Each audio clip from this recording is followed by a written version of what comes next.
Hello friends, welcome to my YouTube channel. और इस video में हम चैप्टर 3 ख़त्म कर देंगे, पूरा का पूरा ख़त्म कर देंगे चैप्टर 3 को।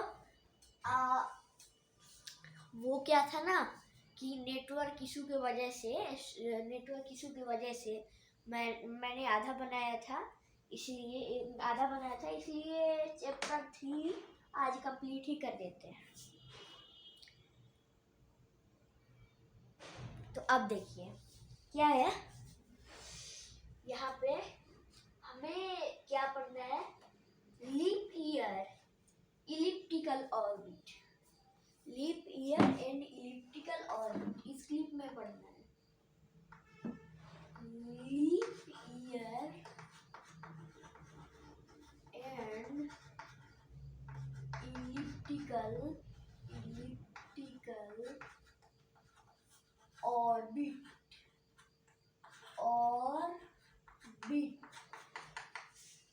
लीप ईयर क्या होता है? देखिए, जिस साल में 366 दिन होते हैं, 65 नहीं होते हैं, 66 होते हैं, उसी ईयर को हम कहते हैं लीप ईयर। ठीक है, क्या कहते हैं? Leap year.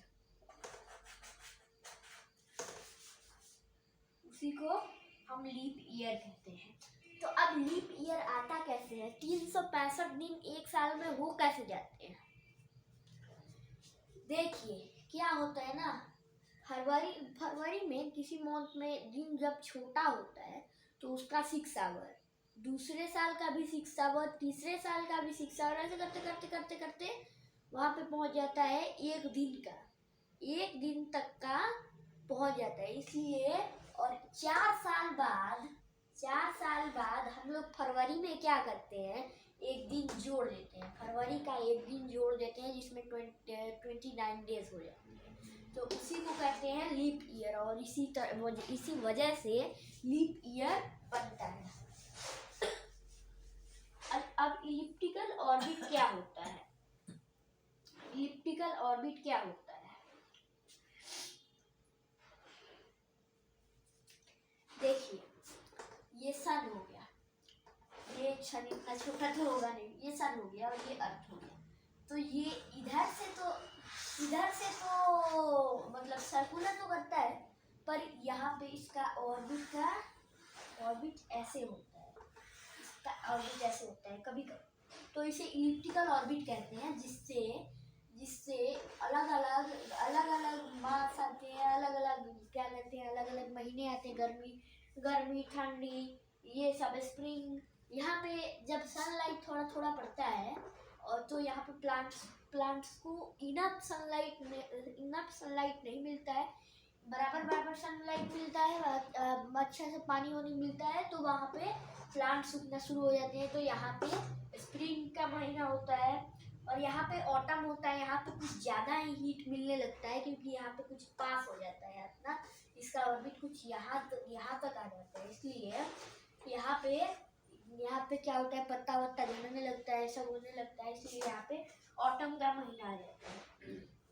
अब देखिए, इधर ज्यादा ही लाइट पड़ने लगता है, कुछ ज्यादा, तो यहाँ पे समर होता है, यहाँ पे विंटर होता है। ठीक है, यहाँ पे कुछ कम लगता है, इसलिए विंटर हो जाता है। ठीक है, इतना तक समझ में आ गया। उसके बाद देखते हैं क्या है, समर सोल्स्टाइल, विंटर सोल्स्टाइल और इक्विनॉक्स क्या होता है?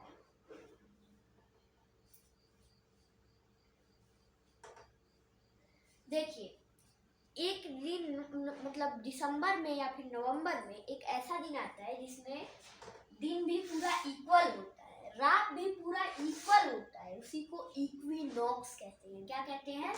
इक्विनॉक्स। उसी को इक्विनॉक्स कहते हैं। क्या कहते हैं? इक्विनॉक्स कहते हैं। जब दिन बराबर हो, रात बराबर हो, दोनों एक बराबर होते हैं, दिन भी 12 घंटा का, सेम 12 घंटे का, और रात भी सेम 12 घंटे का, ऐसे होता है। ठीक है, तो दिन आराम से उसके टाइम पे खत्म हो जाता है, रात भी उसके टाइम पे। इसको क्या कहते हैं? इक्विनॉक्स कहते हैं। क्या कहते हैं? इक्विनॉक्स।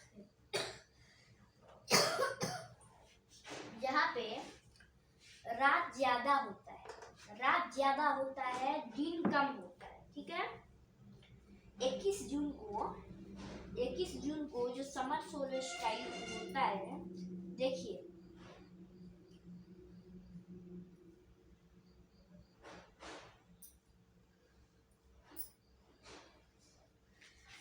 और गर्मी में तो आप जानते हैं दिन लंबा होता है, रात छोटा होता है, इसलिए यहाँ पे क्या होता है, 21 जून को एक ऐसा गर्मी का दिन होता है जिसमें रात बड़ा होता है, दिन छोटा है, जिसे समर सोल्स्टिस कहते हैं।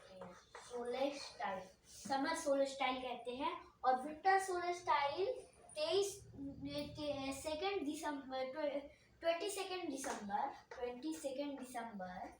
दिसंबर को या फिर 23 दिसंबर को एक ऐसा दिन आता है दिन ज्यादा लंबा होता है, सबसे लंबा दिन होता है और सबसे छोटी रात होती है।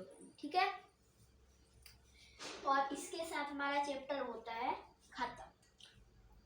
और northern hemisphere, southern hemisphere, equator, equinox, ये सब मैंने बता दिया।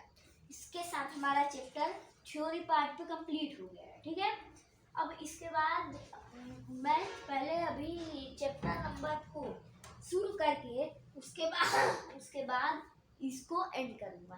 तो अगले क्लिप में मिलते हैं, तब तक के लिए बाय बाय। हेलो, और इस क्लिप में हम चैप्टर नंबर 4 डिस्कस करने वाले हैं। पिछले क्लिप में मैंने चैप्टर 3 खत्म कर दिया था और इस क्लिप में हम चैप्टर 4 शुरू करने वाले हैं। ठीक है, मैप के बारे में जानने से पहले आपको पता होना चाहिए कि मैप होता क्या है। मैप एक फ्लैट सरफेस पे अर्थ का रिप्रेजेंटेशन होता है। अर्थ का रिप्रेजेंटेशन जो कि फ्लैट सरफेस पे हो उसे ही मैप कहते हैं। A representation of the earth on a flat surface is called map. A representation of the earth on a flat surface is called map. ठीक है, मैप। ये डिफिनीशन मैंने बता दिया 4-5 बार करके, क्योंकि आपको नोट बनाना था, ये इम्पोर्टेंट था इसलिए। A map is a representation or a drawing of Earth's surface of a part of its drawn on flat surface according to a scale. एक मैप क्या होता है? एक मैप फ्लैट सरफेस पे बना अर्थ का रिप्रेजेंटेशन होता है जिसे हम स्केल के अकॉर्डिंग से बनाते हैं। पहले कंट्री को नाप लेते हैं कि ये भारत हो गया, ये इतने किलोमीटर, मान लीजिए ये 100 किलोमीटर का है, 100 किलोमीटर का है और कितने मीटर का है, तो 1 ऐसे करके इसका 1:4 ऐसे करके इसको हम लिखेंगे। ठीक है, मैप। और उसके बाद क्या है, ये मैप को ही ग्लोब के अंदर एक गेंद होता है, छोटा सा गेंद होता है, इतना बड़ा सा गेंद होता है जिसपे ऊपर मैप लगा दिया जाता है तो वो लगता है कि ये बढ़िया सा ग्लोब है। पर लेकिन ग्लोब पे स्केल के थ्रू नहीं किया जाता है और ये फ्लैट सरफेस पे नहीं होता है। ठीक है, तो अब समझते हैं मैप के टाइप्स। मैप के कुछ टाइप्स हैं। पहला फिजिकल मैप। क्या है? Physical map.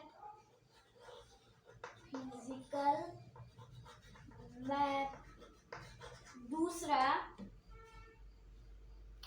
Political map.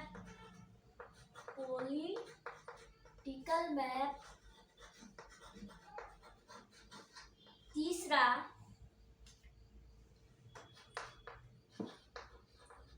Thematic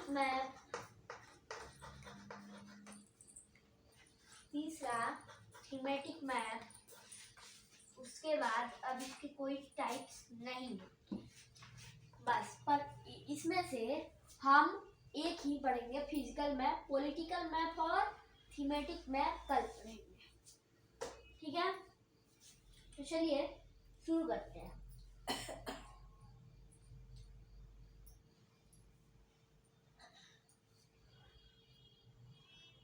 तो फिजिकल मैप क्या होता है? मैप जो नेचुरल फीचर्स को शो करते हैं, मैप जो नेचुरल फीचर्स को शो करते हैं, जैसे रिवर, माउंटेन, इसे ये एरिया माउंटेन का है, ये एरिया इस एरिया में रिवर है, ये सब बताने वाले मैप को फिजिकल मैप कहते हैं। क्या कहते हैं? फिजिकल मैप कहते हैं। फिजिकल मैप और रिवेन मैप वो जो अर्थ के माउंटेन्स, प्लेट्यूज इन सब को दर्शाता है मैप पे, उसे ही कहते हैं फिजिकल मैप, ठीक है। और फिजिकल मैप में सिर्फ plateaus, mountains, river, mountain, river, ocean etc., ये सब कुछ दिखाता है यहाँ पे। किसमें? क्या कहते हैं? ये मैप में, फिजिकल मैप में। फिजिकल या रिलीफ मैप, इसका दूसरा नाम है रिलीफ मैप, ठीक है। हो गया रिलीफ मैप, और ये दर्शाता है ओशियन, डेल्टा, रिवर, माउंटेन, इन प्लेट्यू, इन सब को दर्शाता है ये, ठीक है। सो अब अगले वीडियो में मिलते हैं, तब तक के लिए जय हिंद, बाय बाय।